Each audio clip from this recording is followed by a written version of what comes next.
उदयपूर जिंकल्यानंतर मी वैभव मंगला एकदम घट्ट मिठी मारली होती, का आपण जिंकलो, तो आनंद असा होता.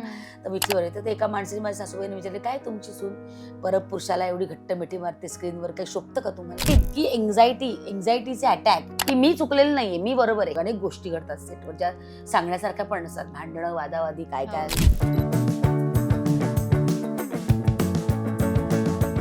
आणि हो, माझ्या जाडेपणाबद्दल वगैरे लोक अखंड बोलत असतात, दाढी कमी करा म्हणजे तुम्ही सुंदर दिसाल. तर त्यामुळे मी सुंदर आहे आता काय. मी स्वतःचं पार्लर केलं होतं. मी डान्स टीचर म्हणून अनेक ठिकाणी डान्स क्लासेस घेत होते, ठाण्यात, बदलापूरला, अंबरनाथमध्ये, उल्हासनगरवरून मी सामान उचलायचे, ड्रेस मटेरियल तिकडे जाऊन विकायचे, घेऊन जायचे इथून, आणि मग ऑर्डर्स वगैरे घ्यायचे, इव्हन लिपस्टिक नेलपेंट वगैरे जातात उचलायचे आणि ते विकायचे.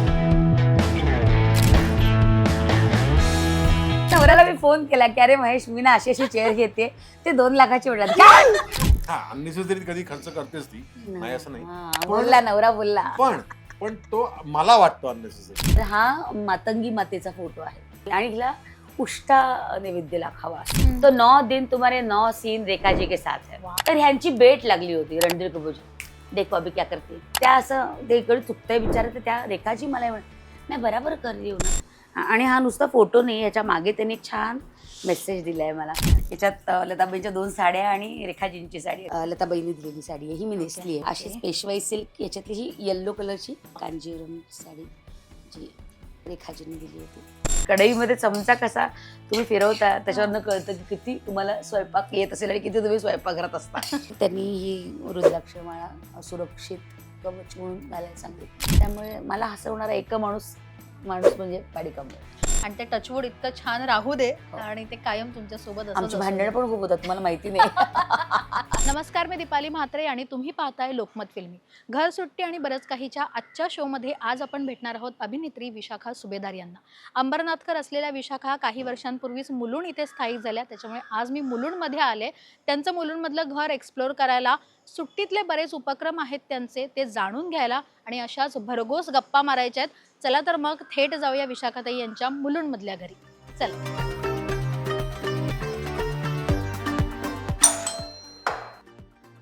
Hello, welcome. या कशा आहात ताई? मस्त मजेत. वेलकम. या. सो मी म्हटलं तसं आत्ता आपण मुलुंडमध्ये विशाखाताईंच्या घरी आलेलो आहोत.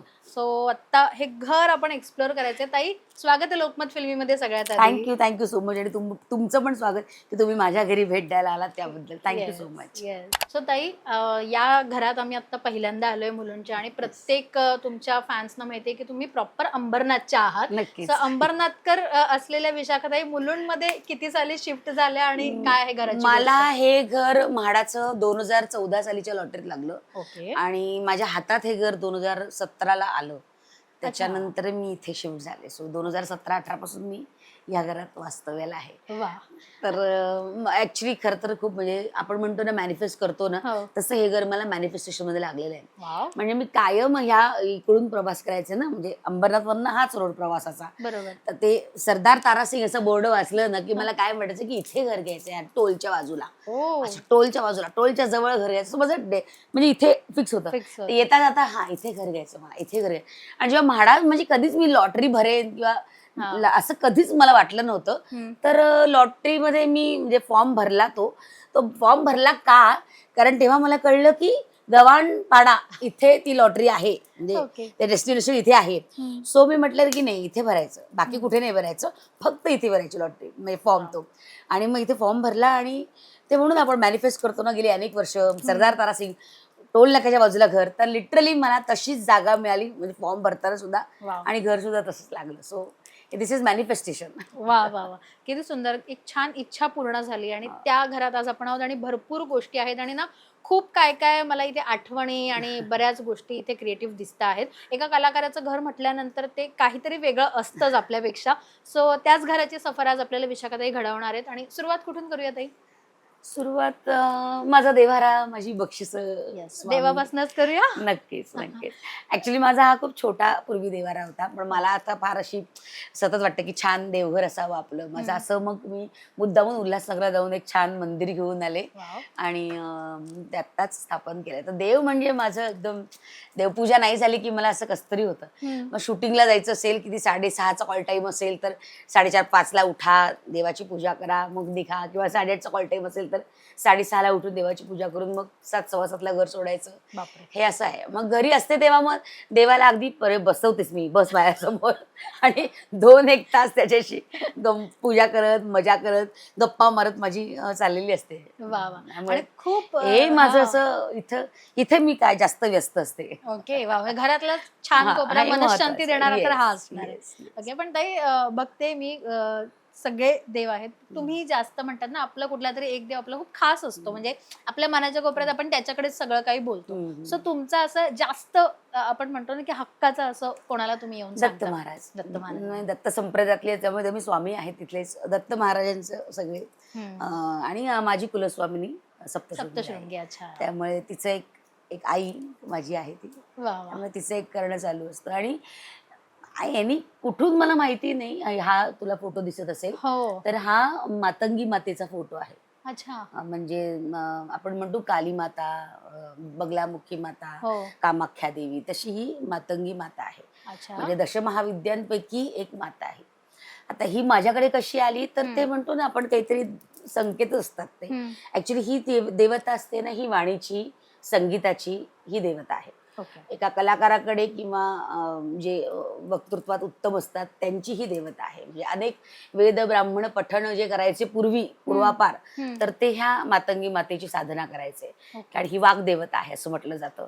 सरस्वतीचं तांत्रिक रूप मातंगी आहे असं म्हटलं. तर मी कामाख्याला गेले होते, तर तिथे अचानक माझ्याकडे हा फोटो आला. म्हणजे ध्यानीमनी मला काहीच माहिती नव्हतं. आणि मग मला एका माझ्या ओळखीच्या एका दादांनी हा फोटो मला दिला आणि म्हणे हा ठेव तुझ्या देवाऱ्यात. म्हटलं असंच का ठेवणार, त्या काहीतरी तिच्याबद्दल जाणून तर घेतलं पाहिजे आपण. मग मी तिच्याबद्दल सगळी माहिती काढली. मग मला लक्षात आलं की ही अशी देवता आहे. मग आता तिचं छान पूजन मी, आणि हिला उष्टा नैवेद्य हवा असतो, आवडतो. ओके. म्हणजे आपण कसं उष्ट आपण देवाला खायला घालत नाही, पण हिला उष्टा नैवेद्य असतो. सगळ्यांचा नैवेद्य झाला की मग मी थोडा उष्टाव देतो आणि मग तिला तिच्या नावे काढून ठेवते. असं तिचं आहे. त्यामुळे काहीतरी एक वेगळं आहे आलेलं माझ्या घरी. पण अचानक आलं, म्हणजे तुम्ही म्हणालात की तो फोटो येऊन दिला तेव्हा अशी क्युरिओसिटी असते ना, कारण त्या तिकडच्या देवतांचं ना बऱ्याच जणांना क्युरिओसिटी की नेमकं काय आहे, तिथे काय असतं, आणि त्या देवींबद्दल पण खूप उत्सुकता आहे. अगदीच तांत्रिक म्हटलं जातं, पण तंत्र म्हणजे काय शास्त्र आहे. त्याच्यात काही भूत पिशाच किंवा काळी जादू वगैरे असं काही आपण धरायलाच नको. तंत्र. बरोबर. ही सरस्वतीची तांत्रिक देवता आहे असं म्हटलं. त्याचा गणपतीचा पण तांत्रिक गणेश आहे. असं बरेच त्याच्यामध्ये गोष्टी आहेत. तर ती ही तांत्रिक देवता आहे. तर मला जेव्हा पहिल्यांदा माझ्याकडे, तर मला पण क्युरिओसिटी होती की हे काय आहे, कुठली देवता आहे, कारण ही कधीच बघितलं नव्हतं. पण मला माहितीये का, आपण ना काहीतरी कनेक्शन त्याचं बालपणापासून असतं. मला ना तुला सांगू, इतक्या लहानपणापासून ते बालभारती पुस्तकामध्ये एक राघूची कविता होती बघ, तो पिंजऱ्यातला हिरवा कंच पोपट लाल चोचीचा, तो मला इतका आवडायचा लहानपणापासून की मला असा पोपट पाहिजे. पण मी त्यावेळेस प्रयत्न केला, पोपट माझ्याकडे आणला सुद्धा मी, आम्हाला मिळाला, पकडला गेला. आमच्याकडे कर्जतला गेले होते, तिथे एका ठिकाणी तो जखमी झाला होता, मग त्याला घेतलं होतं, पण त्याला एके दिवशी तो उडून गेला. म्हणजे तो काही टिकलाच नाही माझ्याकडे. म्हणजे इतकी मला त्या पॅरेट बद्दल अशी हे आहे. मग नंतर लक्षात आलं की हिच्या वरती तुला पोपट दिसेल, वरती बघ विणेवर वरती पोपट आहे. तर ते मातेच्या बरोबर पोपट ही वाणी एकमेव पक्षी जो बोलतो, त्यामुळे पोपट तिच्या काय म्हणूया, तिचं वाहन नाही म्हणता येणार, पण तिचा पक्षी असं म्हणूया. त्यामुळे ते कनेक्शन तेव्हापासून आहे, पोपट असं. तर मग ते काहीतरी कनेक्शन असतं, म्हणूनच ते आपल्यापर्यंत पोचतं. अदरवाईज ते आपल्यापर्यंत येत नाही. म्हणजे आता स्वामींचं फॉर दॅट मॅटर मला कधीच एवढं वेळ नव्हतं. मला लहानपणी देव म्हणजे फक्त गणपती बाप्पा मोरया, बस एवढंच मला माहिती, किंवा कॉलेजमध्ये वगैरे गेल्यानंतर. पण मी डान्स शिकल्यामुळे मायथॉलॉजी आम्हाला अभ्यासाला होतं, कल्चर आम्हाला अभ्यासाला होतं, वेद आम्हाला अभ्यास होतं, म्युझिकॉलॉजी आम्हाला अभ्यासाला होतं. बिकॉज मी नालंदामध्ये डिग्री घेतली भरतनाट्यमची. त्यामुळे ते सगळं अभ्यासाला असल्यामुळे जरी मी मानत नसले, जरी इतकी श्रद्धाळू नसले, तरी ते माझ्या अभ्यासात होतं, ते माझ्या रोवलं गेलं होतं कुठेतरी, आपण म्हणतो ना. तर त्याच्यामुळे कृष्ण, राम, ही सगळी भक्ती मार्ग, ज्ञान मार्ग, हे सगळं पहिल्या बाळकडू होतं, ते संगीताच्या मार्फत, नृत्याच्या मार्फत आलेलं. त्याच्यामुळे मला वाटतं की कृष्ण, राम यांच्याबद्दल माहिती असते. मग त्याच्यामुळे मग मुख्य देवता दत्त महाराज, मग स्वामी, मग टेंबे महाराज, सगळ्या गोष्टींची आपल्याला माहिती होत जाते. तर ते त्याप्रमाणे माहिती झालंय. जेव्हा पहिल्यांदा आपल्याला कळतं ना की अरे आपलं हे असं कनेक्शन आहे, तर मी लहानपणी कधीच नाही, पण माझ्या सासरी आल्यावर मला स्वामींची माहिती कळली की अच्छा असे स्वामी समर्थ आहेत, एवढं मोठं त्यांचं संप्रदाय आहे, इतकी लोक त्यांना मानतात. आणि मग नंतर आम्ही स्वामींचं नकळत ते आता घरातच आहे तर म्हटल्यावर ते पण आपल्याकडनं केलं जातं. बरोबर. मग काही झालं तरी स्वामींचं नाव मुखात येतं. आणि मग नंतर मला माझ्या आयुष्यात गुरु आले, म्हणजे माझे काका ज्यांना मी गुरु मानते. मग त्यांनी मला दत्त संप्रदायांची ओळख करून दिली, मला त्यांनी नाथ परंपरेची ओळख करून दिली. त्याच्यामुळे मग आता नाथ संप्रदायातून स्वामी आले, त्याच्यामुळे ते सगळं असं एकत्र जॉईन झाले. आणि मग नंतर मला वाचनात एकदा कळलं की अरे आपली कुलस्वामिनी ही दत्त महाराजांची माऊली होती, स्वामींची माऊली म्हणजे सप्तशृंगी आई. मग म्हटलं मग किती कनेक्शन त्यांचं त्यांचं त्या घराण्याशी असतं, ते मला अगदी प्रकर्षाने जाणवलं. मी वेडी होते, मी या सगळ्या बोलायला लागले. इट्स माय लव्ह, भक्ती, प्रेम. पण तुम्ही आता म्हणालात की म्हणजे जसं नैवेद्य उष्टावलेला लागतो, पण देवीची पूजा करताना काही म्हणजे वेगळ्या गोष्टी पाळाव्या लागतात असं काही आहे नाही? का? असं काही नाही, बाकी आपण कुठल्या regular जे गोष्टी? आपलं नेहमी पाळतो तेच, बाकी काही नाही. बाकी माझं असं काही नाही की पिरियड्स मध्ये पूजा करायची नाही, असं काही. मी मानस पूजा पण करते. म्हणजे समजा नाही देवाला हळदी कुंकू आपल्या याच्याप्रमाणे प्रथेप्रमाणे जे आपल्याला लहानपणापासून रोवलेलं आहे ते जात नाही. कुठे काही काही जे असतं ते जात नाही. आता मी कामाख्याला जाऊन तिथे तर सांगितलं की देवी स्वतः त्याच्यातलीच आहे, अवस्थेतली त्या, तर मग कशाला, तिथे तर चालतं सगळं. मग मला थोडंसं ते माझ्या डोक्यातलं खोडलं गेलं की नाही यार, चालतं आहे सगळं, देवानेच दिलेलं आहे, असा कशाला आपण त्याला वाईट टाकायचं, नाही का. मग मला हळूहळू आता मी ते खोडलंय माझ्या संकल्पनेतून. पण तरी मग त्या दरम्यान मी मानसपूजा करते. मानसपूजा स्वामींची जशी केली जाते तशी मी सगळ्या देवांची मानसपूजा करते. बापरे, दिवसातला किती वेळ ताई तुम्ही अरे म्हणालात मी तसं घरी असले ना, मी घरी असले की मी देवाला बसवते पुण्यात बस. सगळं म्हणजे जे जे त्या वेळेस जे जे मनात येईल ना ते सगळं मी त्याच्याशी बोलते, मी पठण करते, मी वाचन त्याच्या पुण्यात बसते, पोथी वाचते. मी आता नवरात्री दरम्यान 9 दिवस उपवास केले होते, मग 3 दिवस सप्तशतीचं पारायण केलं. त्यामुळे त्या सगळ्या गोष्टी इथे घरी असले की 2-2.5 तास ह्याच्याबरोबर गेलेच म्हणून समजा. वा वा वा.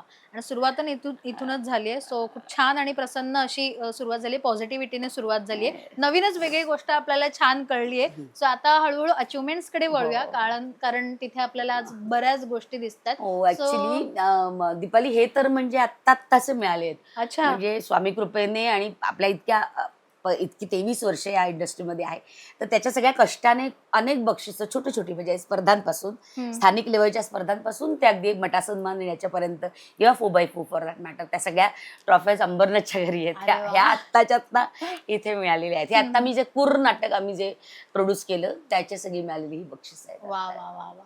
आणि खूप सुंदर आहे. आणि इथे छान रामाची पण ही नाट्य परिषदेची मुलुंडनी दिलेली आता रंगकर्मी पुरस्कार म्हणून दिला 2024चा, त्याची आहे रामाची मूर्ती त्यांनी दिलेली आहे. आपले झी कॉमेडी अवॉर्डचं बक्षीस आहे. पण पहिलं बक्षीस ताईंना कधी, आणि कारण माझ्या मते आधीपासूनच ह्याची आवड आणि डान्सची आवड, पण म्हणजे व्यावसायिक मध्ये का नाही आयुष्यातलं हौशी असं पहिलं गिफ्ट? मग मी ना अगदी 7वी मध्ये होते, एक बक्षीस मिळालं तेव्हा. नाटक रांजचं म्हणून आमच्या शाळेनं लायन्स क्लबच्या स्पर्धांसाठी बक्षीस बसवलं होतं, नाटक बसवलं होतं. तर ते नाटक गडकरी रंगायतमध्ये आम्ही म्हणजे परफॉर्म केलं होतं, सादर केलं होतं. तेव्हा मी न्यू इंग्लिश स्कूल शाळेत होते, म्हणजे गडकरी रंगायतपासून हार्डली एक 8-10 मिनिटावर चालत माझी शाळा होती. तर ते नाटक झालं आणि त्या नाटकात मला सर्वोत्कृष्ट अभिनेत्री म्हणून त्यावेळेस पहिला बक्षीस मिळालं. नाटकाला आमच्या टोटल 7 बक्षिसं मिळाली. म्हणजे आमच्याच नाटकामधला एक दुसरा अनिल कदम म्हणून नावाचा मुलगा होता, त्याला सर्वोत्कृष्ट अभिनेता म्हणून मिळालं, मला अभिनेत्री म्हणून मिळालं. आणि आमच्या नाटकाला संगीताचं मिळालं, नेपथ्याचं मिळालं, दिग्दर्शनाचं मिळालं, लेखनाचं मिळालं, अशी सगळी एक 7 रंगभूषेचं मिळालं. अशी 7 बक्षिसं घेऊन आमच्या शाळेतल्या मुलांनी आणि शिक्षकांनी आणि जे सिनियर होते पोरं 10वी वगैरे, त्या सगळ्यांनी मला खांद्यावर घेऊन माझी फुल शाळेमध्ये अशी वरात काढली होती, मिरवणूक. ही वरात नाही म्हणतात, मिरवणूक काढली होती की ढोल ताशे वगैरे वाजवत होते. त्यामुळे तो दिवस मला अजूनही स्मरणात आहे की शाळेमध्ये मग सगळ्या शाळेतल्या मुलांना खाली ग्राउंडमध्ये बोलवलं होतं, एवढं नाटकाला बक्षीस मिळालं म्हणून कौतुक केलं होतं. त्यामुळे तो अविस्मरणीय क्षण आहे माझ्यासाठी. आणि यासाठी माझ्या शाळेतल्या बाई होत्या, आशा साठे आणि गोडबोले मॅडम, ह्यांचे माझ्या वाणीमध्ये जे काही बदल आहेत, आता जे काही स्पष्ट बोलते मी, बंबल पडतात ती गोष्ट झाली, पण जे काही स्पष्ट बोलते मी ते सगळं माझ्या शाळेतल्या शिक्षकांमुळे. पण अंबरनाथला किती वर्ष होतात तुम्ही, आणि मग नंतर ठाणा मुलुंड असं? अंबरनाथला मी माझं लग्न झालं 98 मध्ये, त्याच्यानंतर अंबरनाथमध्येच आहे. ओके. अंबरनाथमध्ये मी सुरुवातीला काही ह्या फील्डमध्ये लगेच उतरता नाही आलं मला, कारण आमची तेवढी आर्थिक हे नव्हती, स्टेबिलिटी नव्हती की दोघंही स्ट्रगल करतोय या मार्गातून. कसं नाही, ते एकाला काहीतरी कमावणं गरजेचं होतं. तर त्याच्यामुळे मग मी इनरव्ह्यू शाळेमध्ये नोकरी करत होते. मी स्वतःचं पार्लर केलं होतं. मी डान्स टीचर म्हणून अनेक ठिकाणी डान्स क्लासेस घेत होते, ठाण्यात, बदलापूरला, अंबरनाथमध्ये. आता आईचं पार्लर आहे, त्याच्यामुळे माझं पार्लरचं पण सगळं झालं होतं. त्याच्यामुळे घरच्या घरी पार्लर पण सुरू केलं होतं. म्हणजे ज्याच्यातून इन्कम येईल त्याच्यातून ते सगळं केलं होतं. आकाशवाणीला मी जायचे. मग आकाशवाणीला जाता येता उल्हासनगरवरून मी सामान उचलायचे. मग मी ट्रेनमध्ये ड्रेस मटेरियल हो, मी खूप ऐकलंय की तुम्ही ट्रेनमध्ये आकाशवाणीच्या आमच्या सगळ्या ज्या मॅडम्स होत्या सगळ्या पोस्टच्या किंवा क्लार्क लेवलच्या, त्या सगळ्यांना जाऊन मग मी ड्रेस मटेरियल तिकडे जाऊन विकायचे, घेऊन जायचे इथून. आणि मग ऑर्डर्स वगैरे घ्यायचे, इव्हन लिपस्टिक नेलपेंट वगैरे जाता उचलायचे आणि ते विकायचे. त्यामुळे तो एक काळ कमालीचा होता, स्ट्रगलचा. तर त्याच्यानंतर मी जवळजवळ 2008-9 पर्यंत अंबरनाथला जाऊन येऊन करत होते. अंबरनाथ पासून म्हणजे प्रयोग आणि सिरियलची शूटिंग वगैरे. मग 2011 पर्यंत नाही, 2011 फू पर्यंत पण मी करत होते. त्यानंतर मग मी अंधेरीमध्ये एका ठिकाणी शिफ्ट झाले शूटिंगला जवळ पडावं म्हणून SRA. आणि मग त्याच्यानंतर मालाड, म्हणजे जेव्हा मी आंबटगोड आणि शेजारी पक्की शेजारी करत होते तेव्हा मी मालाडला एकता नगरमध्ये, आणि मग आता इथे. हे कसं जरा मध्यावर पडतं. माझ्या लेकाला पण अंबरनाथवरून यायचं असेल तर ठाण्यात असं जवळ पडतं. सासूबाईंना, नवऱ्याला पटकन काही हाक मारता आली तर पटकन जाता येतं. बरोबर मालाड म्हणजे मालाड ते अंबरनाथ 2-2.5 तासांचा प्रवास. नक्कीच. सो म्हटलं जसं की घर जरी ते म्हणजे माझ्या मध्ये कितवं घर? अंबरनाथ, त्याच्यानंतर अंधेरी, मालाड आणि मुलुंड. वा, चौथं पण फायनली घर. पण प्रत्येक घर ना आपल्याला काही ना काही देत असतं विशाखाताई. सो आपली स्ट्रगल जिथे असते ना, त्याने सगळे आपले जे रेंटचे घर असतात त्यांनी बघितलेलं असतं. आणि जेव्हा आपण फायनल स्ट्रगल म्हणून थोडं बाहेर येतो तेव्हा आपण आपल्या स्वतःच्या घरात असतो. पण प्रत्येक घर काहीतरी शिकवतं. अशा कुठल्या घराने तुम्हाला असं भरभरून दिलंय? म्हणजे अर्थात मुलुंडचं घर तर आहेच, कारण इथून आता पुढचा सगळा काळ आहे. पण कुठलं घर असं खास जवळचं आहे की त्या घरात आल्यानंतर तुमचं सगळं छान झालं, स्ट्रगल लाईफ पण थोडीशी? माझी खरंच देवाच्या कृपेने ना मला अंबरनाथच्या घराने पण खूप दिलं. आणि रेंटवरची जी घरं असतात, म्हणजे फॉर दॅट मॅटर, म्हणजे SRAचं घर होतं ते अंधेरीला, सॉलिटर हॉटेल वगैरे त्या साईडला, म्हणजे बसरा आणि सहाराच्या रोडवर. तर त्या घराने मला ना ड्रायव्हिंगला शिकवलं. ओके. कारण मेन आहे. मेन. कारण मी तेव्हा ड्रायव्हर ठेवला होता. तो एके दिवशी तो ड्रायव्हर आलाच नाही ग पठ्या. तर आणि त्यावेळेस मी हार्डली 2-3 दिवस ड्रायव्हिंग स्कूलला लागले होते, बघा शिकायला लागले. तर मग मी म्हटलं की आता काय बाई करावं, हा आलाच नाही तर. मग आमच्या समोर एक चव्हाण म्हणून राहायचे, तो ओमकार चव्हाण म्हणून. अगदी छान कुटुंब होतं तो, होतं ते सगळं, आई बाबा आणि तो मुलगा. तर त्यांनी मला सांगितलं तू काही काळजी करू नको, मी आहे, मी येतो तुझ्या शूटिंगला, चल काढ गाडी. तर त्यांनी मला आठवडाभर म्हणजे अतिशय उत्तम कुटुंब आणि काय म्हणू शेजार मिळाला मला. आणि म्हणजे माझ्या घरचं काहीतरी पाणी आलेलं असताना मी घरी नसायचे, 1 तासभर पाणी यायचं SRA बिल्डिंग मध्ये. मग त्या काकी स्वतः यायच्या, सगळी पाणी बिंडी भरून बिरून ठेवायच्या, काहीतरी लादी बिदी पण पुसलेली असायची. म्हटलं अहो नका एवढं तुम्ही करत जाऊ, पण त्या इतकं मायाने सगळं करायचं ना माझं. तर त्या मुलांनी आठवडाभर माझ्याबरोबर शूटिंगला, माझा 6:30चा कॉल टाईम असो, 7:30चा असो, 8चा असो, तो माझ्यावर यायचा. मग परत तो घरी यायचा, पुन्हा रात्री पॅकअपच्या वेळेस यायचा शूटिंगला, आणि मग आम्ही एकत्र यायचो. त्यामुळे त्या घराने मला ना एक छान शेजार दिला, एक छान कुटुंब दिलं, ज्यांनी मला अगदी जपलं फुलासारखं. की आजारी झालं किंवा काय हवं नको, काही काय जास्तीचं आपण स्वयंपाक नाही केला गेला, आणि काहीतरी छान काही कार्यक्रम आहे त्यांच्याकडे तर मुद्दामून मला पाठवणं की हे घे खा वगैरे, असं छान. त्या घराने मला एक ते छान कुटुंब दिलं. आणि ऑफकोर्स त्या घरात मला कॉमेडी सर्कस तिकडे त्या घरात केलं मी. त्यामुळे माझी काय म्हणूया आर्थिक परिस्थिती पण त्या घरात छान सुधारली होती. त्याच्यानंतर मग मी मालाडला आले, मालाडच्या घरी एकता नगरमध्ये. त्याही घरांनी मला खूप दिलं, म्हणजे उत्तम शेजार तर दिलाच, पण माझा वेळ खूप मला दिला. जो ट्रॅव्हलिंग मध्ये जायचा तो मला खूप माझा वेळ मिळाला, मी टाइम मिळाला माझा. त्याच्यामुळे मला त्या मी टाइम मध्ये ना एकटेपणा जरी असला ना तरी तो एकटेपणा कसा सेलिब्रेट करायचा ह्याची सवय मला मालाडच्या घरांनी लावली. एकटेपणा आपण म्हणतो ना शूटिंग कामात असतो, पण तो जो मी टाइम असतो ना, हाऊ टू सेलिब्रेट दॅट. नाहीतर मग कंटाळा येतो. सुरुवातीला असं व्हायचं माझं की काय करायचं आता, मी घरी एकटी आहे तर काय करून खावं, आपण बसूया का जरा, काय करून खावं बस. तर मालाडच्या घरी ना म्हणजे आपण शूटिंग करून आल्यानंतर ना मी त्यावेळेस काय स्वयंपाकाला वगैरे बाई वगैरे ठेवण्याचा काय चान्सच नव्हता, कारण सगळं सकाळी 8:30ला सेटवर, रात्री 11, 11:30ला घरी कधी ठेवायची बाई वगैरे काय संबंधच नव्हता. तर मला आठवतं त्या मालाडला त्या मागच्या कुठली तरी शाळा आहे बघ, बीवरनं काहीतरी नाव, तिथे एक हातगाडीवर बाई असायची. ते स्वयंपाक म्हणजे पोळी भाजी वगैरे घेऊन बसतात, घरगुती स्वयंपाक वगैरे. तर त्या मावशीबरोबर मी दररोज रात्री 11 वाजता जेवायचे. ती आणि आम्ही माझ्या नॅनो गाडीत जेवायचो आणि मग तिला टाटा बाय बाय करून मी घरी यायचे. तर हे जे रुटीन होतं ना ते फार डिस्टर्ब करायचं. यार आपण एवढं सगळं करतो आणि सगळं जेवायला आपल्याला हातगाडीवर वगैरे, कारण वेळच नसायचा रात्रीचा वगैरे, करायचं कधी. तर ह्या सगळ्या गोष्टी तेव्हा फार असं हल्लं होतं मन जरा, की अरे काय चाललंय आपल्याला. There is no self time, there is no मजा नाही काही दिवस राहते. कारण मी एकावेळी 2 सिरियल करत होते. शेजारी पक्के शेजारी, शुक्रवार शनिवार रविवार, आणि सोमवार मंगळवार बुधवार गुरुवार आंबडगोड, असं इतकं पॅक होतं. आणि दोन्ही तेवढ्याच ताकदीच्या सिरियल आणि तेवढ्याच प्रेक्षकांना आवडणार तेवढ्याच आहे. त्यामुळे इतकं पॅक होतं ते शेड्यूल, तर वेळच नसायचा. तर मग त्याच्यानंतर मग मालाडच्या घराने मला ना, मी समुद्रावर जायला शिकले रात्रीची. पॅकअप झाल्यानंतर मी जुहू बीचवर जायचे. मग तिथून बॅकअप 10, 10:30ची मी फिल्म बघायला लागले. थोडंसं एक स्वतःचा वेळ कसा काढायचा, तरी थोडा का असे ना, पण मी तो काढायला शिकले स्वतःसाठी. तर मग तो तसा मी टाइम स्वतःसाठी काढायला लागले. मालाडच्या घराने ते मात्र मला दिलं, की तुझा स्वतःचा वेळ तू स्वतःसाठी कसा दे. कारण इतकी वर्ष ना फक्त काम, एके काम, ना मित्रमैत्रिणीचा ग्रुप आहे, ना कधी पिकनिकला गेलोय, ना काय, असं मला आठवतच नाही. पण म्हणजे त्यावेळेस मालाडच्या घरात त्यावेळेस माझं हे चाललं होतं, कॉमेडीची बुलेट ट्रेन. त्यावेळेस मग प्रसाद, नमा, पॅडी, अंशू ही अशी सगळी भट्टी जमली, प्राजक्ता आरंगकर, असं गप्पा मारणं, स्वयंपाक करून घेऊन जाणं. मग त्यावेळेस ते जरा जमायला लागलं.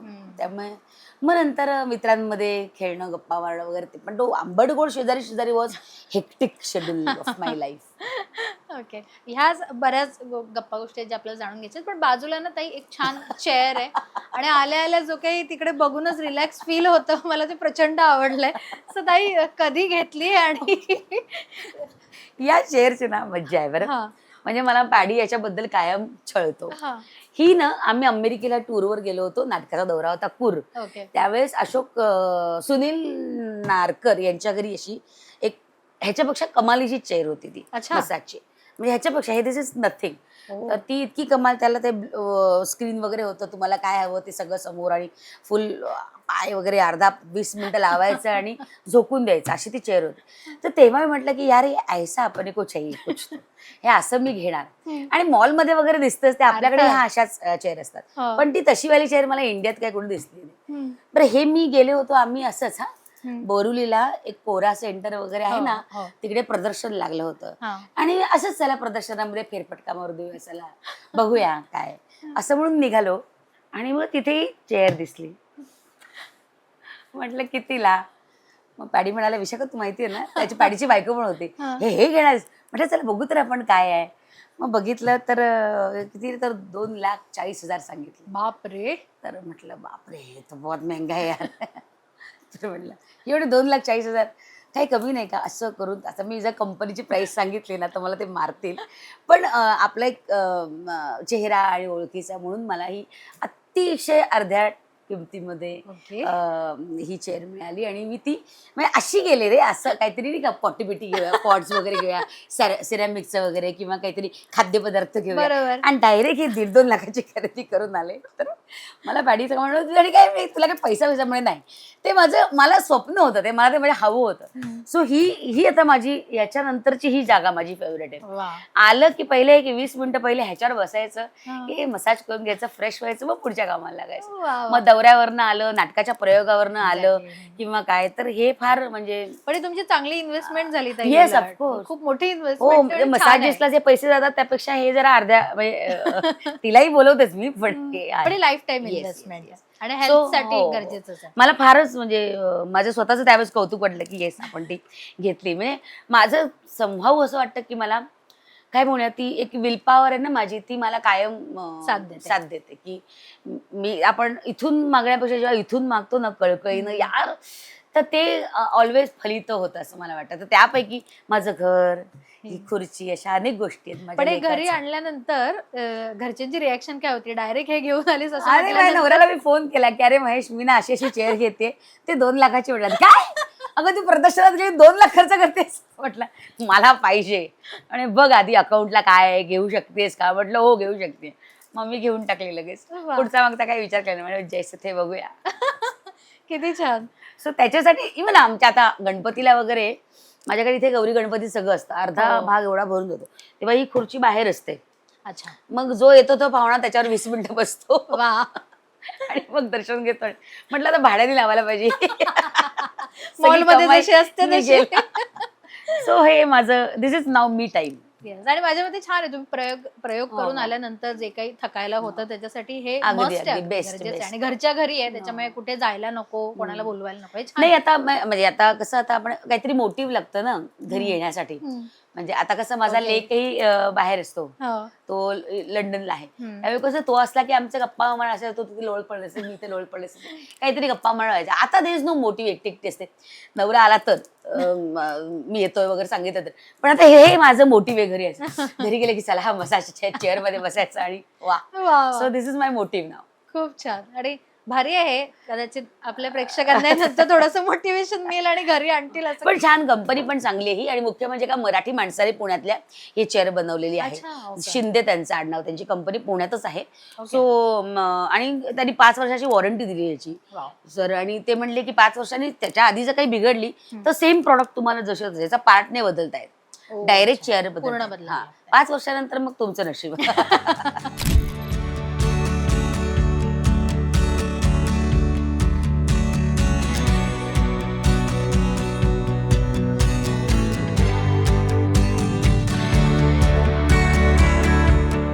So आता मसाज चेअर नंतर हॉल टूर कडे वळता वळता एक छान आम्हाला आठवणींचा कॉर्नर दिसलेला आहे. खूप सुंदर फोटो आहेत, मित्रमैत्रिणींचे आहेत, फॅमिलीचे आहेत आणि काही आठवणी माझ्या मते स्पेशल आहेत. सो ताईंनाच विचारूया, ताई एवढ्या आठवणी दिसत आहेत आम्हाला, मित्रपरिवार आहे, कुटुंब आहे, काय काय लक्षात ठेवून ठेवून खरं तर चूज केले हे फोटो?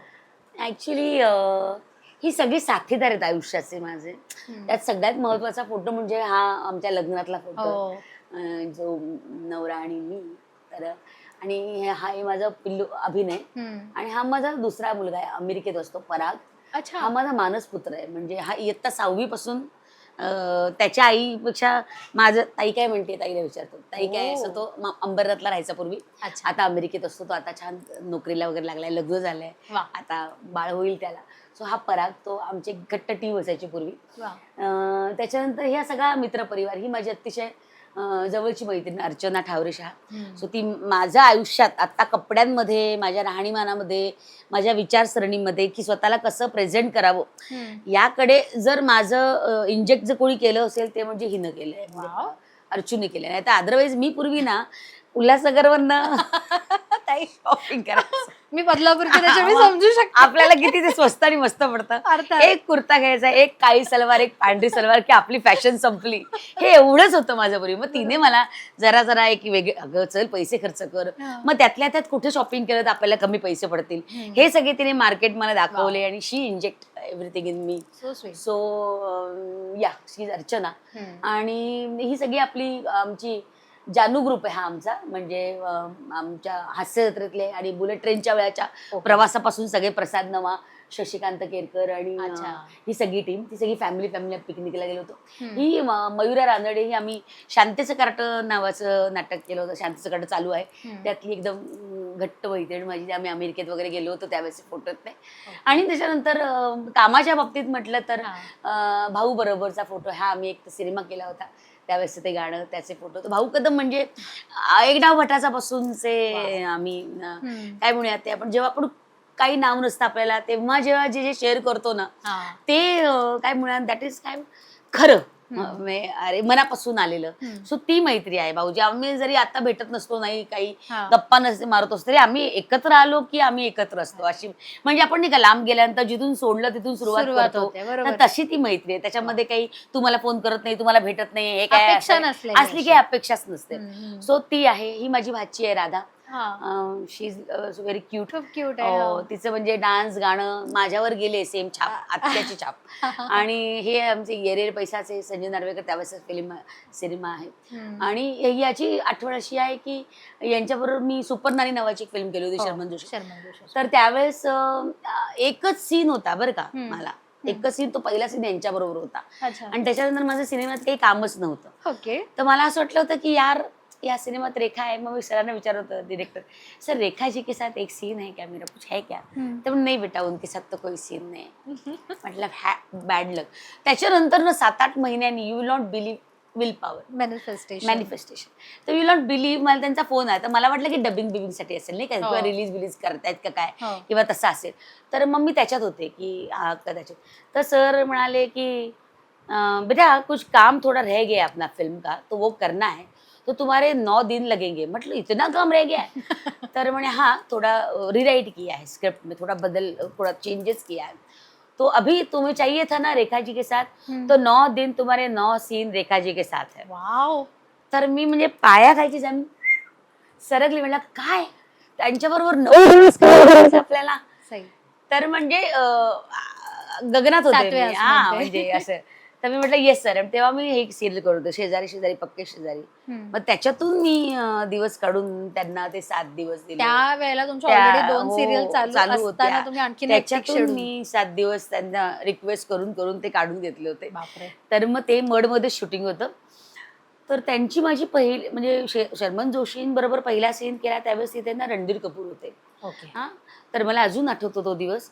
तो पहिला सीन झाला आणि आम्ही बसलो होतो. आणि दुसरा एक सीन होता ज्याच्यात सगळे फॅमिली मेंबर्स असतात. त्यात रेखा नव्हत्या त्या सीन, रेखाजी नव्हत्या त्या सीनमध्ये, आणि सगळ्या बाकीच्या कलाकार आणि ते सगळे होते. तर रणधीर कपूर तिथे बसले होते आणि मी त्याच्यात कामवालीचा मेडचा रोल केला होता. त्यामुळे त्या ज्या आपल्या हिरोईन्स असतात त्यांना असं वाटलं की कोई रे असं, त्यांना काही मी आर्टिस्ट म्हणून प्रत्येकाला माहिती असतच नाही ना, आणि नवीन पुन्हा आपण. तर त्यांनी असं माझ्याकडे बघितलं आणि असं वगैरे स्माइल केलं वगैरे. तर ते रणधीर कपूर जींच्या लक्षात आलं. मग ते म्हणले की त्यातली एका महिलेने असं सहज विचारलं की आप, तर बेटा वो बहुत थिएटर के आर्टिस्ट है, हाँ तुम नहीं हो, वो बहुत सालों से काम कर रही है. असं त्यांनी माझं पालकत्व घेतलं जवळजवळ. आणि शर्मन दादांनी पण म्हणजे पालकत्वच घेतलं की बहुत बढ़िया सीन किया इसने कल, एक 1 टेक, नो बिलकुल मिस्टेक नाही, और देखो सीन वगैरे. म्हणजे मला तोंड उघडायची गरज पडली नाही की मी हॅलो जी न.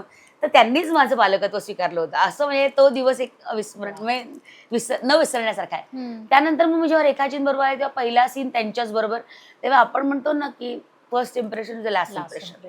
त्यामुळे आज काही झालं तरी, किती देव उभा असला तरी देवाच्या पुढ्यात चुका करायच्या नाहीत. ते नीटच झालं पाहिजे.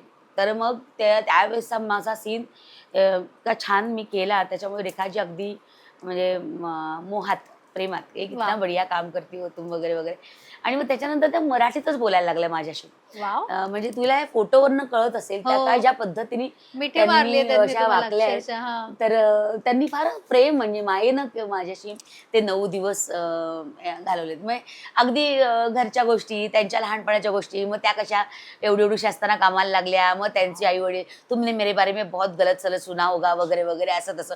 म्हटलं नाही मॅम, आप तो मेरे लिए हमेशा की देवता हो, उसमें कुछ नहीं, असं वगैरे आमच्या छान गप्पा. आणि मग नंतर एक दिवस असा होता की एक सीन होता की ज्याच्यात त्या 4 वाक्य बोलतात आणि देवासमोर, आणि त्या निघून जातात आणि पुढची 7 वाक्य मला बोलायची आहे. असा एक सीन होता. आणि तो 1 टेकच त्यांना करायचा होता. ते जाणं येणं, मी येणं, ते सगळं त्यांना तसंच हवं होतं डिरेक्टर सरांना. आणि काही केल्यात तो सीन काही होईच ना. म्हणजे त्याचे शपथ खोटं नाही 19 रिटेक झाले. बापरे. 19 रिटेक. आणि त्यातले एकदा रेखाजींना आवडत नव्हतं, एकदा डिरेक्टरला आवडत नव्हतं, एकदा रेखाजींचं काहीतरी हातच बरोबर नाही आला, मग वो अच्छा नाही लग रहा है, असं करून करून मूड नाही आ रहा है, मग डिरेक्टरला ते आवडत नव्हतं, असं करून करून त्यावेळेस ना जवळजवळ एक 4थ्या-5व्या टेकला रणधीर कपूर तिथे येऊन बसले होते मॉनिटरवर. काय चल रहा है यार, कब से चल रहा है. आणि त्याच दिवशी माझा मुलगा आणि माझा नवरा पण आले होते. बापरे. म्हणजे आता फोटो काढायला वगैरे असं नाही का. तर मग ते पण आले होते. मग ते पण मॉनिटरच्या तिथे बसले होते. तर रेखाजी बोलून गेल्या 4 वाक्य, त्याच्या पुढची 7 वाक्य. आणि मला काय टेन्शन, आता जर यांचं बरोबर झालं असेल आणि माझ्या मूर्खपणामुळे जर परत करावं लागलं तर त्यामुळे ती 7 वाक्य म्हणजे थिएटर परफॉर्मन्स आपला अजिबात चुकता कामा नाही, काहीच चुकता कामा नाही. तर ते पुढचे सगळे टेक माझं एकही वाक्य चुकलं नाही, माझा कुठला लुक चुकला नाही, माझा मार्ग चुकला नाही. तर ह्यांची भेट लागली होती रणधीर कपूरची. देखो अभी क्या करती है, देखो कितना करती है, देखो अभी देखो. अरे नाही यार, अच्छा क्या, एक भी लाईन गलत नाही. 19 टेकमध्ये त्यांनी माझं कौतुक केलं की जो भी हो रहा था लेकिन तुम्हारी वजह से एक बार भी रिटेक नहीं हुआ. वाव. तर तसं त्यांनी माझं कौतुक केलं होतं. हे मला काय त्यांचं बीट लागले हे मला काहीच माहिती नव्हतं. मी आपलं माझ्या परफॉर्म करते. मग माझ्या नवऱ्याने मला सांगितलं की तुला माहिती आहे का विशाखा, त्यांच्या मागे बेट लागले होते, साऊंड रेकॉर्डिस्ट आणि डिरेक्टर आणि रणजीत सर. त्यांचं बेट लागले होते की अभी देखो नाही चुकी मैं बोल रहा हूँ अभी करेगी वगैरे, असं त्यांचं सगळं चाललं होतं. सो तो एक दिवस हे आहे. आणि मग नंतर गप्पा मारता मारता त्या असं ते इकडे चुकतंय बिचारे, तर त्या रेखाजी मला म्हण, मैं बराबर कर रही हूँ ना, पता नहीं इनको क्यों नहीं अच्छा. मतलब मैडम आप ये सब मेरे सामने मत बोलो बाबा. मैं कुछ बोल ही नहीं सकते. ते नाही नाही तुम्ही आर्टिस्ट हो ना, मी बघ ना आता चांगलं करते ना, आता मला हा टेक आवडला तर त्यांना आवडत नाही, असं त्यांना ते किती गोड. असं इतकं गोड संभाषण व्हायचं. मग त्यांनी माझ्या पण सगळ्या घरी कोण कोण असतं, सासूबाई करतात, हा तुला सपोर्ट आहे, नवरा. मग त्या दिवशी नेमका नवरा आला होता, ते भेटवलं वगैरे. वा. तर त्यांना असं आलं की आपको कैसा लग रहा होता ना की कैसी कितनी बुरी आर्टिस्ट आहे वगैरे असं, हो. 19 रिटेक लेते वगैरे असं तसं. म्हटलं बाबा तुम्ही काहीच नका बोलू आमच्या पुढ्यात, असं झालं होतं माहिती आम्हाला. बापरे. पण त्या इतक्या डाऊन टू अर्थ, इतकी गोड बाई आहे ना ती, म्हणजे इतकी तू रूपवान का आहे, ते इतकं तेज का दिसतंय, कारण शी इज प्युअर. Pure heart. हा म्हणजे इथून प्युअर आहेत त्या, त्यामुळे ते सगळं तेज आणि आणि इतक्या मोठ्या बाईनं म्हणजे किती त्यांची गाणी आपण ऐकली, किती त्यांचे सिनेमे बघितले, काय त्यांचा अभिनय आपण पाहिलाय, म्हणजे तिथपर्यंत पोहोचण्याचं सोड, त्यांचं दिसणं, त्यांचं हसणं, त्यांचं असणं, हेच सिनेमामध्ये काय कमाल करते आपण किती वर्ष अनुभवतोय. तर त्या बाईनं मला तिच्या व्हॅनिटीमध्ये बोलवलं आणि एक अप्रतिम कांजीवरम साडी जी मी अनेक इंटरव्ह्यूमध्ये सांगितली आहे, म्हणजे त्यांनी ती मला आपली मावशी वगैरे कशी खांद्यावर घालते आणि बघ बस आरशासमोर बस बघ बघ कसं वाटतंय असं म्हणून खांद्यावर वगैरे घालून ती मला साडी दिली. तर तो एक अविस्मरणीय दिवस होते माझे सगळे ते. आणि मी त्यांच्यासाठी मोगऱ्याचा गजरा वगैरे घेऊन गेले होते, तो त्यांच्या हातात आहे. माझ्या मैत्रिणींनी मला सांगितलं की त्यांना मोगऱ्याचा गजरा लागतो, तर आम्ही त्या दिवशी घेऊन येतो. तर ते सगळं, तर ते, आणि मी त्यांना मग छान एक आरसा गिफ्ट दिला, ज्याच्यात मोराचं नक्षीकाम वगैरे होतं. तर त्यांना असं वाटलं की कितनी अच्छी तुमने गिफ्ट सोच केला आहे, एका आर्टिस्टला आरसा गिफ्ट देणं हे किती छान आहे. म्हणे आयुष्यभर कळत राहील की हे सत्य, हे सत्य नाहीये. किती छान. हा काय कमालीचा मेसेज त्यांनी दिला की हे सत्य नाही आहे, फक्त प्रतिबिंब आहे, इसके ऊपर मत जाओ असं. असं तर त्या सॉलिड अनुभव असतात. पण अशा आणि मग त्यांनी हा फोटो मला त्या गाठोड्यातून दिला स्वतःचा. येस, तो मी मुद्दामून धूळ लागते म्हणून सतत तो प्लॅस्टिक मध्ये बांधून ठेवलेली असते. तर याच्यामध्ये हा नुसता फोटो नाही, हा त्यांनी दिलेला फोटो आहे तुम्हाला? हो, त्यांनी दिलेला फोटो आहे. आणि हा नुसता फोटो नाही, याच्या मागे त्यांनी एक छान मेसेज दिलाय मला स्वतःच्या सहीचा वगैरे. सो अक्षर पण किती सुंदर आहे त्यांचं. वा वा वा वा. सो ही एक माझ्या आयुष्यातली काय म्हणूया मिळालेलं बक्षीस आहे, जे आम्ही भाग्यवंत आहोत की आम्ही कलाकार म्हणून जन्माला होतो, असं त्या अशा प्रसंगी खूपदा वाटतं. सो त्यांना मी सिनेमामध्ये मेनसाब म्हणायचे, तर त्यांनी मेनसाब स्पेशली नाव त्यांनी मेन्शन केलं, मला मेनसाब असं त्यांनी म्हटलंय. स्वतः रेखाजींची सही आणि मेनसाब. वा. सो त्यांनी मला ते रडू येत होतं ना, तर मला ते वाचता येत नव्हतं. तर त्यांनी थांब मी वाचून दाखवते असं म्हणून माय डिअर विशाखा असं वगैरे त्यांनी वाचून दाखवलं. किती गोड. तर फारच गोड. म्हणजे ही मोठी माणसं, ही मोठी माणसं मोठी का असतात ना, ते ह्या सगळ्यामुळे असतात की किती ते म्हणजे त्यांचं स्ट्रगल त्यांनी केलेलं दुसऱ्याच्या स्ट्रगलला ते असं समजत नाही. आणि टॅलेंट असेल तर ऑफकोर्स, उगाच ह्याला त्याला जवळ करणाऱ्यातली ही माणसं नव्हेच. इफ यू आर टॅलेंटेड तरच ते प्रेज करतात, खोटं प्रेज करणाऱ्यातली ही माणसं नव्हे. त्यामुळे मला वाटतं की ते त्यांच्या त्या सगळ्या व्यक्तिमत्वात नाही का दिसतं, आपल्याला उभं राहतं, झळकतं. सो ही एक आयुष्यातली एक मोठी आठवण आहे. पोचपावती माझ्या मते तुमच्यासाठी. आणि दुसरी गोष्ट म्हणजे ही एक सही आहे जी लताबाईंनी मला, आता ह्याचं काम तू म्हणे हे काय असं ठेवलंय, तर मला हे काम करायला एका दिलंय, म्हणजे तो त्याची फ्रेम बनवतोय. तर त्याचं ते बाईंबरोबरचे हे सगळे काढलेले फोटो त्याला पाठवलेत आणि मग त्याच्यामध्ये ही ती सही लावणार आहे. सो हे सगळं ते काम चालेल. मग ती एक फ्रेम आता इथे असेल. अरे पण ताई हे किती छान आहे. म्हणजे आपल्यालाही असं कधी कधी वाटतं की मराठी कलाकारांना आपल्याच इंडस्ट्रीत कधी कधी एवढ्या वेळेला नको त्या गोष्टींना तोंड द्यावं लागतं, सामोरं जावं लागतं, एवढा स्ट्रगल आपण करून येतो. जेव्हा आपण एखाद्या सिनियर आर्टिस्ट समोर जातो तर बऱ्याच काही गोष्टी असतात ज्या आपल्याला जाणवतात, पण जेव्हा अशा माणसांसोबत आपण काम करतो तेव्हा ते हिंदीतले कलाकार हे कसे असतात किंवा त्यांची नाही, वागणूक हिंदी काय असते? मराठी हे फक्त आपण बोलायला झालं, पण म्हणजे ज्यांनी स्ट्रगल अनुभवलाय ना, म्हणजे काय म्हणूया, एक वेगळ्या माणसांमध्ये जे वावरलेत ना, त्यांच्याकडनं कायम असं प्युरिटीचं दर्शन आपल्याला मिळतं. पण आणि ज्यांनी त्रास भोगलाय ना, त्यांनी सुद्धा तसाच कॅरी फॉरवर्ड केला ना, मग तुम्ही काहीच शिकला नाहीत आयुष्यात. बरोबर. जो त्रास तुम्ही सहन केलाय तोच त्रास तुम्ही पुढच्याला देत असाल, तर मग ते काही नाही उपयोगच उपयोगाचं. नाही त्याचा. तुम्ही त्याच्यातून ते खोडून आपण नवीन कसं दुसऱ्याला देऊ शकतो, हे उपयोगाचं आहे. सो हे आपण मराठीतल्या कलाकारांना पण हे आता आता आता खूप उमजायला लागलंय असं उमजायला म्हणू लागले. आता शकतो. खूप प्रामाणिकपणे त्याच्यासाठी प्रयत्न होतोय की एकमेकांसाठी कौतुक करणं, एकमेकांना शाबासकी देणं, हे सगळं आता खूप म्हणजे यायला लागलंय. आता म्हणतो ना आपण, आता काळ असा चाललाय की उद्या कोणाचा काय कोणाला माहिती नाहीये. त्यामुळे किती कोणाला तोडून टाकायचं, बोलायचं, याहीपेक्षा किती कोणाला जपायचं, याच्यावर हल्ली जरा मानव जात भार द्यायला लागली. कारण आपण असं म्हणू की दिस इज स्पिरिच्युअल इमर्जन्सी नाव. You should be religious, you should be थोडंसं परमेश्वराला मानणारा आणि स्वतःतला देव ओळखणारा असा काळ हवा आता यायला लागलाय. त्यामुळे स्पिरिच्युअल इमर्जन्सीच म्हणायला पाहिजे त्याला. त्यामुळे मला वाटतं तो प्रवाह आता वाहतोय. त्यामुळे आता खूप मराठी कलाकार असू दे किंवा कलाकार कोणी एकमेकांना खूप जपायला लागले असं मला वाटतं. मी सुद्धा एक छान उपक्रम या निमित्ताने सुरू केलाय. मला सांगायला अत्यंत आनंद होतो. मी आता आमच्या 100 कलाकारांचा, बायकांचा एक ग्रुप केलाय व्हॉट्सअपचा. अच्छा.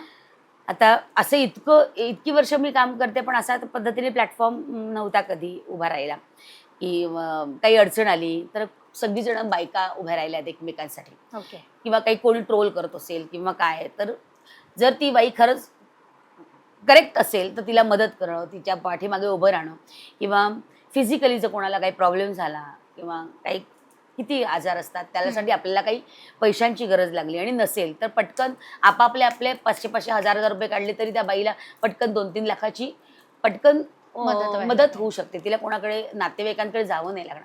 सो आतापर्यंत आपण कुटुंब म्हणून काम केलंय, तर लेटेस्ट आपण अशा पद्धतीने कुटुंब म्हणून एकमेकींसाठी उभं राहूया. सो असा हा 100 जणींचा ग्रुप आता मी केलेला आहे की जेणेकरून काही कोणाला लागलं, आपल्या सगळ्या बायका आपल्या इंडस्ट्रीतल्या आहेत, बाकी तर नाही, सगळ्या कलाकार महिला वर्ग ज्यांना नावाजलेले आहेत, जे आता सिरियलमध्ये, नाटकांमध्ये कामं करतायत, अशा पद्धतीने. खूप स्तुत्य उपक्रम आहे ताई हा. आणि मला बरंच करायचंय ग. मला कलाकार फंड वगैरे पण करायचंय. कलाकार सगळं बॅकस्टेज कलाकारांसाठी, ज्युनियर आर्टिस्ट, सिनियर आर्टिस्टसाठी एक फेज काम करते. पण हे कॅरेक्टर आर्टिस्ट किंवा इव्हन कलाकार, गटातले कलाकार यांच्यासाठी ना काही कॅलॅमिटी आल्यावर कोणीच नसतं. बरोबर. आणि संकट काय, परिस्थिती काय, कधीही कशी येऊ शकते. मग तुम्ही किती श्रीमंत असाल, ढपकन तुम्ही काही होऊ शकतं. You can't predict. त्यामुळे अशा ठिकाणी आपल्याला हात देणार कोणीतरी असावं. तर एक अशी हातांची साखळी मी जोडण्याचा प्रयत्न करते. इव्हन कलाकाराचा फंड पण मला करायचा आहे. So me I mean that process. वा, खूप चांगले उपक्रम आहेत. मी मगाशी उल्लेख केलेला या गोष्टीचा की काही सुट्टीतले उपक्रम अशा टॅगलाईन खालीच ताईंनी खरं तर बऱ्याच गोष्टी करायला सुरुवात केली आहे. त्यातलेच हे 2 आत्ता गोष्टी आपल्याला कळल्यात. हळूहळू आणखीन बऱ्याच ताईंना करायच्या, त्या आपल्यासमोर येतीलच त्यांच्या कामानिमित्त. सो त्याही विषयी आपल्याला जाणून घ्यायचा, पण थोड्या हळूहळू पुढे गेलं की आपल्याला त्याच्याबद्दल कळणारच आहे. सो इथे आणखीन मला हे जे दिसतंय ताई, बापरे, म्हणजे केवढं वाचन आहे. तुम्ही ही अख्खी रॅक बघा, इथे हे बुकशेल्फ बघा, तुम्हाला एक अंदाज येईल. किंवा ना बऱ्याच ठिकाणी तुम्ही घरात बघू शकता, प्रत्येक ठिकाणी तुम्हाला पुस्तकांचा एखादा संच दिसेलच तिथे. तर काय आणि कधीपासून सुरुवात झाली खरं तर या गोष्टी? नाही, ही आता खरं तर लॉकडाऊन मध्ये थोडी सुरुवात झाली. लॉकडाऊन मध्ये ही पुस्तकं ना सगळी वेद आणि उपनिषद याची, पुराण याची पुस्तकं आहेत. याच्यातली मी काही सगळी वाचली त्याच्यातलं नाही. आत्ताशी माझी वाचनाला सुरुवात झाली. पण प्रकाशन म्हणून यांनी आता मध्यंतरी एक छान पुण्यातलं आहे, तर त्यांनी एक छान उपक्रम 60 पुस्तकांचा केला होता. अच्छा. की एक कमी किमतीमध्ये तुम्ही नोंदवून ठेवायचं बुक पुरवठ्याचं, आणि मग ते मला मिळालं. सो त्यावेळेस संचात ते मला सगळी घेतलेली आहेत मी विकत, आणि मला ती वाचायची, ते मी वाचते. तर त्यातली आता ही 2 पुस्तकं माझी वाचून झाली, देवी भागवत आणि मुद्गल पुराण, दत्त पुराण. कारण दत्त संप्रदाय असल्यामुळे आधी ते वाचायला घेतलं, आणि ऋग्वेद माझं वाचन चाललं आहे. आणि बाबाजींची काही पुस्तकं आहेत किंवा योगी कथामृतसार आहे. तर ही काही पुस्तकं माझी आता वाचून झालेली आहेत. ओके. So ही सगळी अभ्यासाची पुस्तकं आहेत. मला सांगायला अत्यंत आनंद होतो की ठाण्यामध्ये भीष्म स्कूल ऑफ नॉलेज अशी पुण्यामध्ये एक अशी अकॅडमी आहे जी वेद पुराण उपनिषद याच्यावर अभ्यासक्रम त्यांचा आहे. त्याचे लेक्चर्स ते घेतात आणि त्याची परीक्षा सुद्धा प्रमाणपत्र किंवा डिग्री अशी एक परीक्षा सुद्धा ते घेतात, ऑनलाईन ओके. असतात. सो त्या अभ्यासक्रमासाठी ही पुस्तकं बापरे. मी अभ्यास करते. सो ते वाचन चालू आहे. मला आत्ता मध्ये मध्ये मग काय खूप अभ्यास करून म्हणजे तेच वाचून नाही कसं ब्लॉक व्हायला होतं की अरे काय, तर मग काहीतरी इंटरेस्टिंग असायला हवं म्हणून मी एक विज्ञान भैरव तंत्र म्हणून पुस्तक वाचते आहे, ज्याच्यात तिथे दिसेल तुला. हो, तर हे वाचते म्हणजे मला नोट्सही काढलेल्या दिसतात असं वाटतंय हो, मला. हो, अभ्यासाचं आहे. तर हे विज्ञान भैरव तंत्र आहे. त्यात हे तंत्र म्हटलं लोकांना मी मगाशी म्हटल्याप्रमाणे फार तांत्रिक आता अभ्यास हो. करते की काय वगैरे. तर तंत्र म्हणजे शास्त्र. ह्याच्यात ना शिव आणि पार्वतीचा संवाद आहे. म्हणजे हे ना अनेक पुस्तकं गुही आहेत, म्हणजे गुप्त आहेत. ज्यांना इंटरेस्ट असतो ना बरोबर त्यांच्यापर्यंतच ही पुस्तकं आहेत आणि त्याचं तो कुलूप त्यांच्याकडनं ते तोडलं जातं. म्हणजे स्वतः शिवांनी पार्वतीला या पुस्तकांमध्ये ह्याच्यामध्ये सांगितलंय की उगाचच कोणाला देऊ नकोस हे. अच्छा. खरंच पात्र असेल मुढांना देऊ नकोस.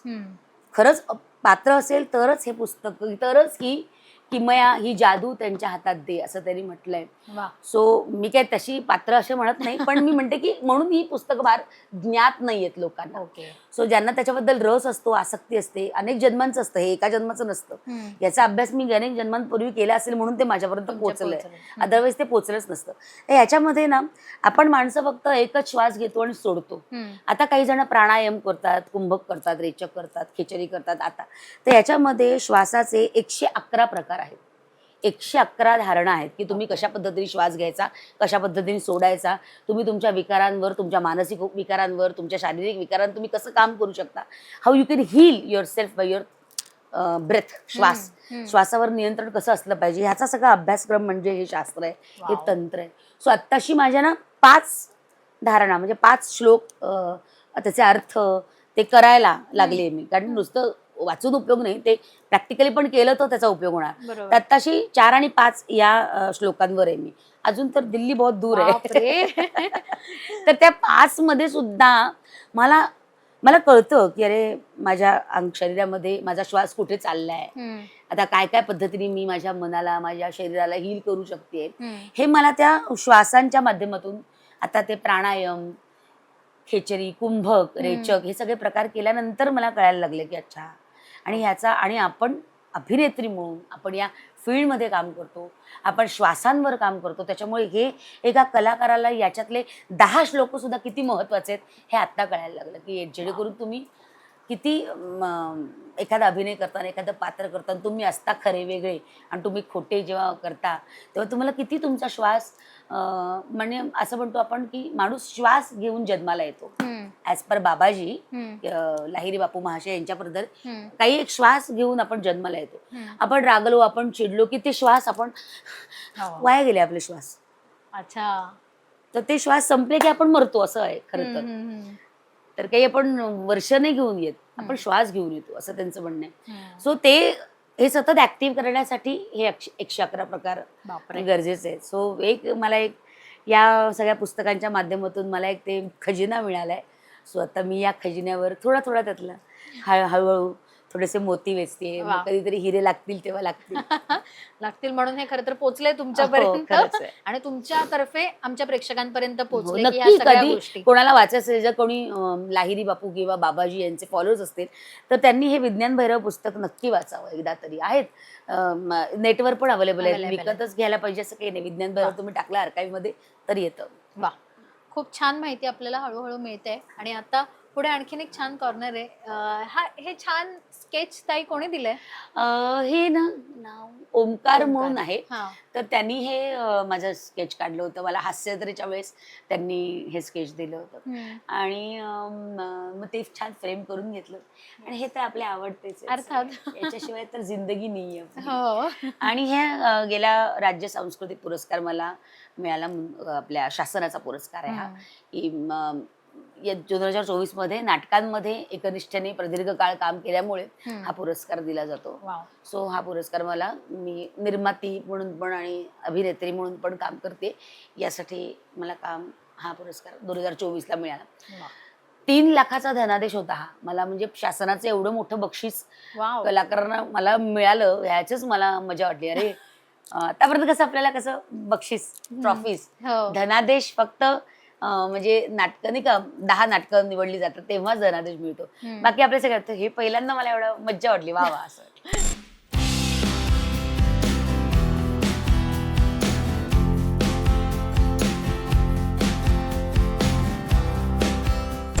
इथे एक छान आता तुम्हाला बैठक दिसेल आणि घरात खूप सगळे छान कॉर्नर आहेत. त्याच्यातला हा एक कॉर्नर खूप मस्त वाटतो. एक तर विंडो आहे आणि त्याच्या इथे छान कॉर्नर. कोणाची कॉन्सेप्ट आहे ताई हे असं बनवण्याची, का हे ऑलरेडी होतं? नाही, हे बनवलं. इथे खिडकी होती, मग ती मागे घेतली. अच्छा. विंडो मोठी असेल तशी होती, ती मागे घेतली आणि मग ही बैठक इथे केली. ऍक्च्युली माझीच आवड आहे ही, मला हे असं काहीतरी हवं होतं खिडकीच्या बाजूला, जेणेकरून आपण छान सकाळी वगैरे उघडून मस्तपैकी बसून आनंद घेऊ शकतो. तुम्ही इथे छान बसून. हो, ही माझी पावसाळ्यातली अतिशय आवडती जागा आहे. पाऊस पडत असला की इथे बसायचं आणि छान गाणी ऐकायचं, चहा वगैरे घ्यायचा. एक छान. पूर्वी याला गादी नव्हती, मी आता गादी करून घेतली. पूर्वी फक्त काळा कट्टा होता तो. अच्छा, ओके. मग मी आता गादी करून घेतली. हा, मग जर लेक इथे यायला लागला, मग त्याला त्याची लोळ्याची आणि जागा अखंड. मी त्याला चिडवायचे की तू अखंड इथे लोळत असतो अभिनय, ती गादी हळूहळू चिकटेल खाली. आणि मग इथे खाली स्टोरेज पण खूप आहे, त्याच्यामुळे ते पण एक जागा भरली जाते. आणि झाडं म्हणजे आता अंधार झाले तर झाडं दाखवता येणार नाही, पण सगळी कुंडीतली झाडं, त्याला येणारी फुलं, मग देवासाठी लागणारी फुलं, जास्वंद, गुलाब असं आहे. त्यामुळे तो एक फेवरेट कॉर्नर आहे माझा. आणि तिथे मागे बघशील ते छुपा बहार आहे. हो.